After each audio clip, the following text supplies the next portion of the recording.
কে আসলো দেখি। আসসালামু আলাইকুম। ওয়ালাইকুম আসসালাম। কি এ? গরু গোশত নিয়েছি। ওরে বাবা, আজকে আবার গরুর গোশত? একটু কালাভুনা করবো। দেখি কেমন গোশত নিয়ে আসছে। ওরে মাশাআল্লাহ। আসসালামু আলাইকুম বন্ধুরা, কেমন আছেন? আলহামদুলিল্লাহ, আমরাও ভালো আছি। দেখেন আমার স্বামী আজকে আবার গরুর গোশত নিয়ে আসছে। সকালে বাইরের থেকে গেছে, মনে হয় দেখছে গরু জবাই হয়েছে, তাই নিয়ে আসছে। 2 কেজির উপরে মনে গোস্তগুলো ভালোই সুন্দর, টাটকা গোশত। আলহামদুলিল্লাহ, এই গোশত দিয়ে আমরা কালাভুনা করব। আপনারা দেখবেন কিভাবে কালাভুনা করি। তো বন্ধুরা ভালো থাকেন। আমি গোস্তটা এখন কাটবো, আপনারা দেখেন। গোশতটা এখন একটু পিস পিস করব, বড় বড় পিস আছে তো সেটা একটু ছোট করব আর কি। বেশি ছোট করব না, মিডিয়াম রাখবো। এই যে দেখেন,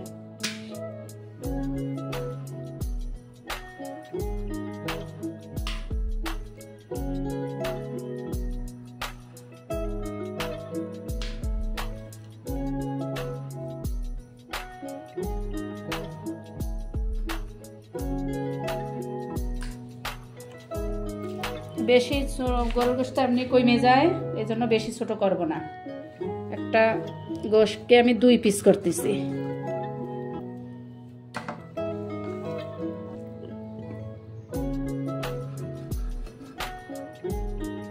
আজকে কালাভুনা করব, আপনারা দেখবেন।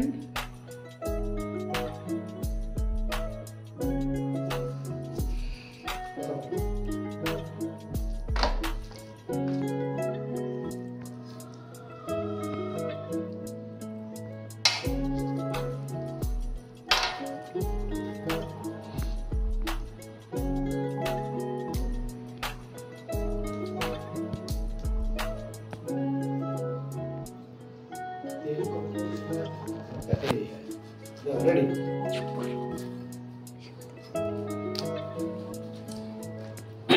গোস্তটা বেশি নাই, চর্বি নাই, গোস্তই বেশি, হাড়ও কম আছে।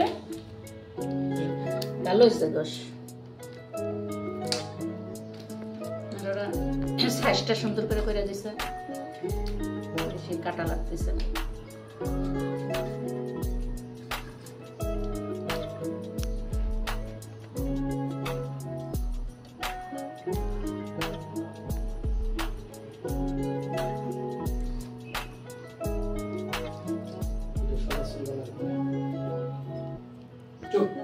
বন্ধুরা দেখেন, গোস্তটা কাটিছি। এই যে এইটা এখন এই যে বেশি ছোট করি নাই, সুন্দর করে কাটিছি। এই যে সাইজটা দেখেন এরকম।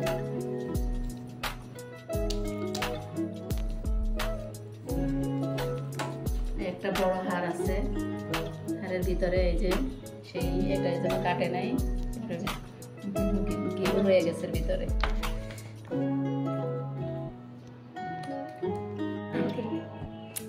বন্ধুরা দেখেন, আমি সেই মাংসটা কেটে ধুয়ে এখন অর্ধেকটা ফ্রিজে রেখে দিয়েছি, আর অর্ধেকটা গোশত নিয়েছি। কারণ একসাথে তো 2 কেজি গোশত রান্না করা সম্ভব না। এখন বর্তমানে যে জিনিসের দাম তত আপনারা সবাই ভালো করে জানেন সব কিছু। তাই আমি এখন এটা ম্যারিনেট করে রাখা দেবো, আধা ঘন্টার বেশি রাখবো। তা ম্যারিনেট করার জন্য এই মশলাগুলো আমি সব নিয়েছি। এখানে সব গুঁড়া মশলা আছে, লবণ, হলুদের গুঁড়া, মরিচের গুঁড়া, একসাথে আমি এটা নিছি। এই যে দিয়ে দিলাম, সবটুকুই দিলাম, কারণ এখনই আমি মশলাটা পরে সব দিয়ে দেবো। এবং নিলাম হলো এই যে গরম মশলা, এখানে আছে আদা বাটা, রসুন বাটা, জিরা বাটা, সব বাটা মশলা। এটাও একসাথে আমি দিয়ে দিলাম সবটুকু। এখানে আছে আপনার পেঁয়াজ কুচি, কাঁচামরিচের ফালি। পেঁয়াজটা একটু বেশি দিতে হবে। এই যে দেখেন, এখন দেব সরিষার তেল, খাঁটি সরিষার তেল। আমরা একটা দোকানের থেকে নিয়ে আসি, একদম নিজস্ব একটা পরিচিত ভালো দোকান। সরিষার তেলটা অরিজিনাল।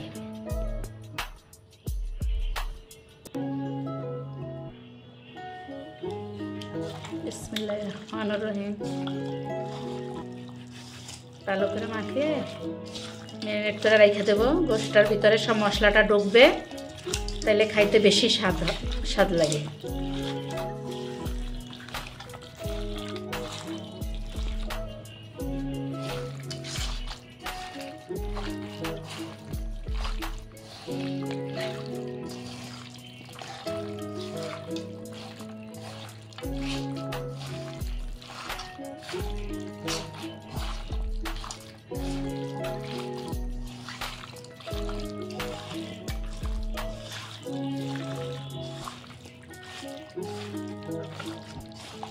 যত ভালো করে মাখাবো ততই গোশটার ভিতরে সব মশলাটা ভালো করে ঢুকবে। মাখানোর ভিতরে কিন্তু তরকারির একটা স্বাদ আছে। আপনি মাখায় বা তরকারি যখন রান্না করবেন তখন মাখানোটা ভালো করে করতে হবে, তাহলে আপনার স্বাদটা বেশি লাগবে।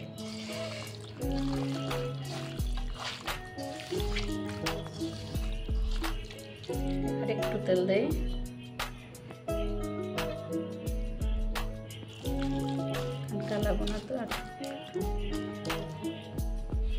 এবার আমার হাতটা ধুয়ে একটু পানি দেবো, বেশি দেবো না। এভাবেই এটা মাখা থাকবে পুরো আধা ঘন্টার থেকে একটু বেশি সময় রাখবো। এই যে বন্ধুরা হয়ে গেল মাখানো, দেখলেন কিভাবে মাখাইছি। এবার আবার যখন রান্না করবো তখন আবার আপনারা দেখবেন। বিসমিল্লাহির রহমানির রহিম। চুলা ধরাচ্ছি।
গাইস, আমরা মাটির চুলায় মাংস রান্না করতেছি। চিংড়ি চলে এসেছে এখানে।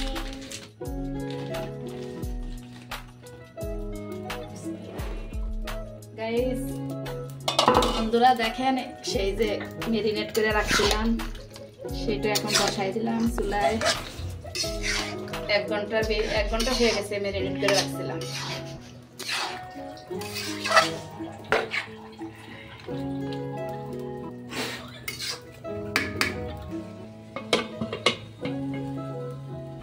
চুলা জ্বলছে দেখছেন সুন্দর।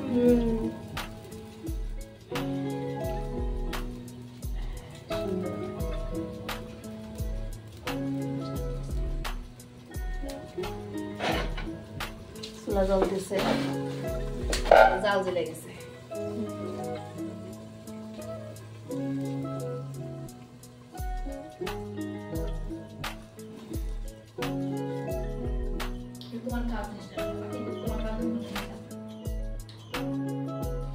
চিনি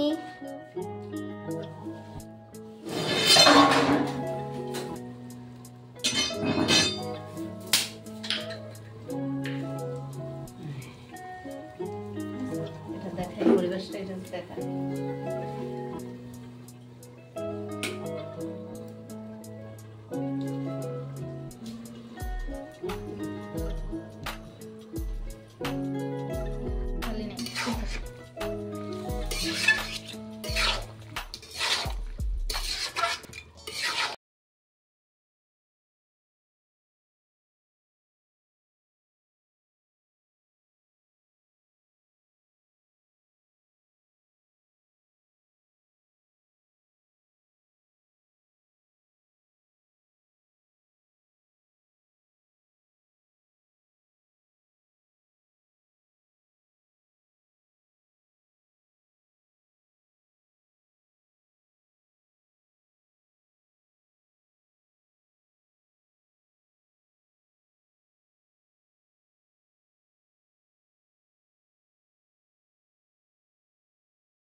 রসুন দেব, ছোট ছোট কাটা রসুনগুলা রসুনের মধ্যে দিয়ে দেবো।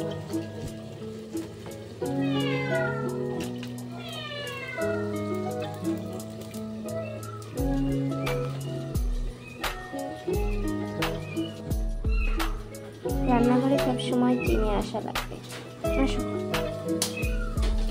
চিনি, চিনি, তুমি দুষ্টুমি করতেছো নাকি? চিনি, তুমি এখানে বসে থাকো চুপ করে আম্মুর কাছে। আম্মুর কাছে বসে থাকো।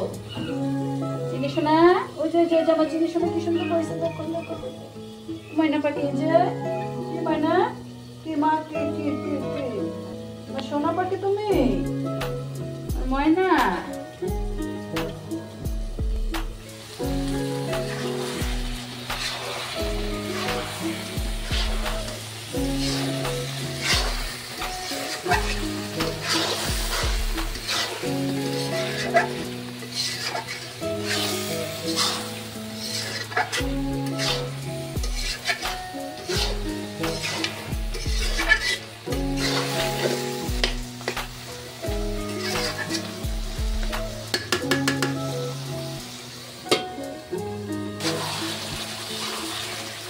জাল জোরে জাল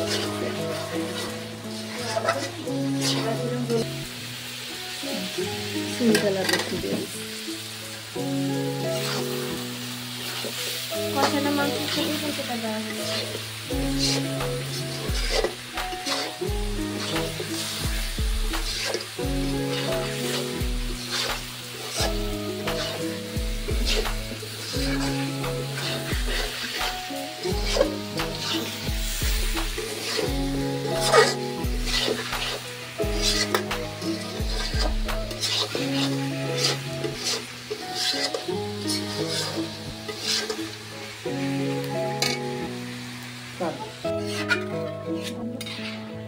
দর্শক, এই যে সুই জাল দিয়ে রসুন দিয়ে কষাইয়ে এবং এই দিছি আপনার এই জল দিয়ে দিছি, গরম পানি দিছি। ঠান্ডা পানি ইউজ করা যাবে না। দর্শক দেখেন পানি দিয়ে দিছি, কিন্তু ওই সময় আপনারা লবণটা চেক করে নেবেন পরিমাণটা আছে কিনা।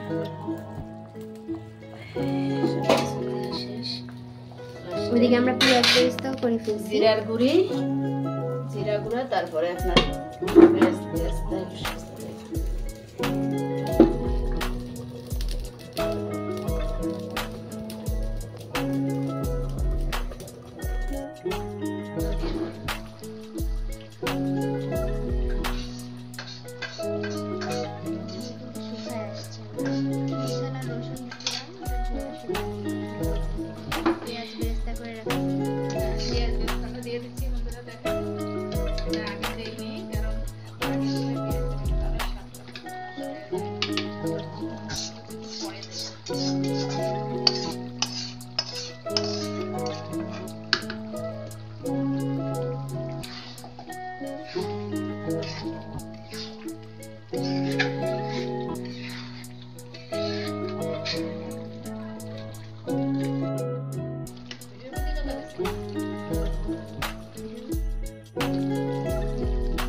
তেল তেল হয়ে যাবে, তেল উঠে ফেলবো, তারপরে বাগার দেবো। বাগার একটু বাকি আছে।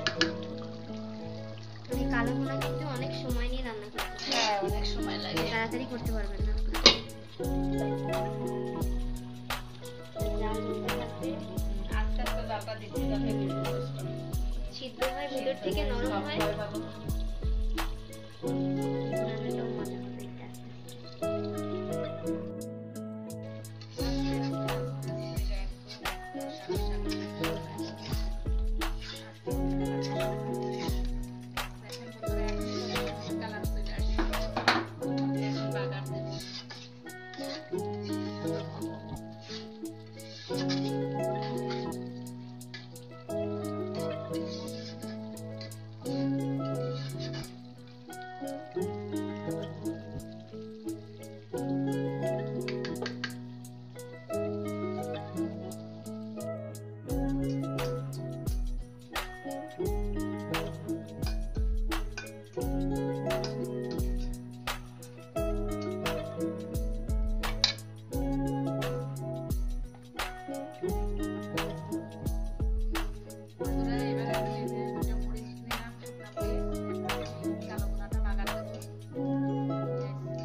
বারবার নেড়ে নেড়ে কিন্তু করতে হবে। হ্যাঁ, বারবার নাড়লে আস্তে আস্তে, এখন চুলার জাল কমাই দিছি, এখন আর চুলার জাল নেই, ওই তাপে তাপে আস্তে আস্তে তেলটা উপরে উঠবে আর একটু নাড়বো, তাহলে কালারটা আরো সুন্দর হবে। ঠিক আছে, এইভাবে রান্না করতে হয় কালা ভুনা। আর আমি তো বাসায় যে মশলা ছিল, বাড়তি কোনো মশলা দেইনি। আমাদের বাসায় যা যা মশলা ছিল সেই একদম সিম্পল মশলা দিয়ে আমি রান্না করছি। কালাভুনা করতে যে সমস্ত মশলা পাওয়া যায় বাজারে, কিন্তু আমি ওগুলো কিছু ইউজ করি নাই। আমি এমনি নর্মাল যে মশলা আমার বাসায় আছে ওগুলা দিয়ে আমি রান্না করছি। এগুলা দিয়ে রান্না করে, বেশি মশলা দিয়ে রান্না করতে হবে এমন কোনো কথা না। সিম্পলভাবে যে মশলা আছে ওগুলো দিয়ে রান্না করলেই রান্নার অনেক স্বাদ হয়।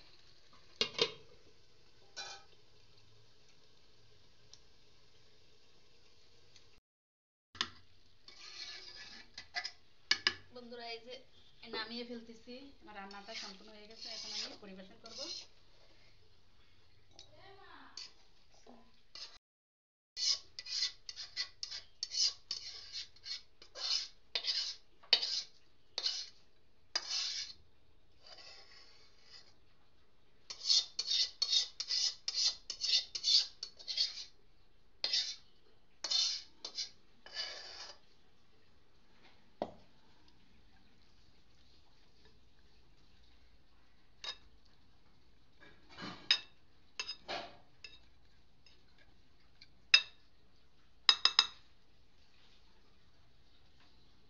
পরিবেশন হয়ে গেছে, রান্না হয়ে গেছে কালাভুনা।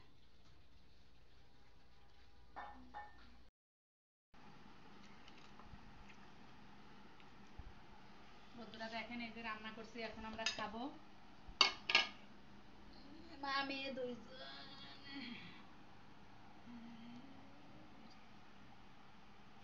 এখন খেয়ে দেখবো আলহামদুলিল্লাহ আল্লাহর নেয়ামত কেমন হয়েছে। মা আমডাল রান্না করছি আর গরুর কালাভুনা।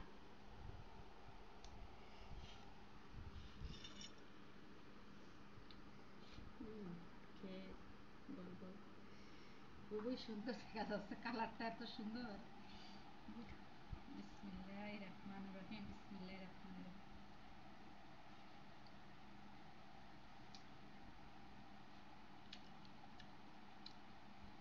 খুব মজা হয়েছে। তুমি খেয়ে দেখো কেমন হয়েছে।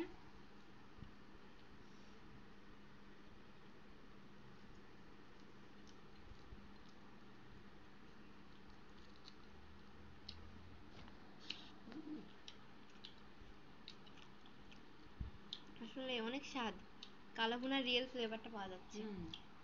অনেক মজা হয়েছে।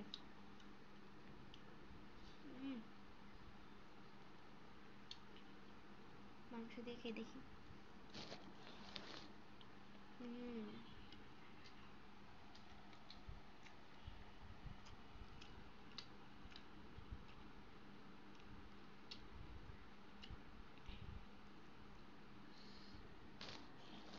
খুব টেস্ট লাগছে, সত্যি খুব মজা।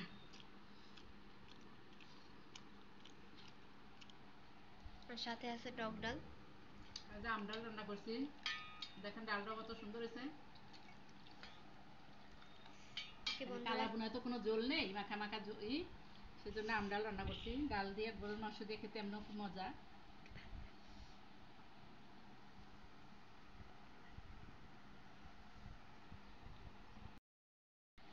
ওকে বন্ধুরা, ভালো থাকবেন। আমার ভিডিওটা কেমন লাগলো একটু কমেন্টে জানাইয়েন। সবাই ভালো থাকবেন, আমাদের জন্য দোয়া করবেন। আলহামদুলিল্লাহ, এবার আমরা ভিডিওটা শেষ করতেছি। আল্লাহ হাফেজ।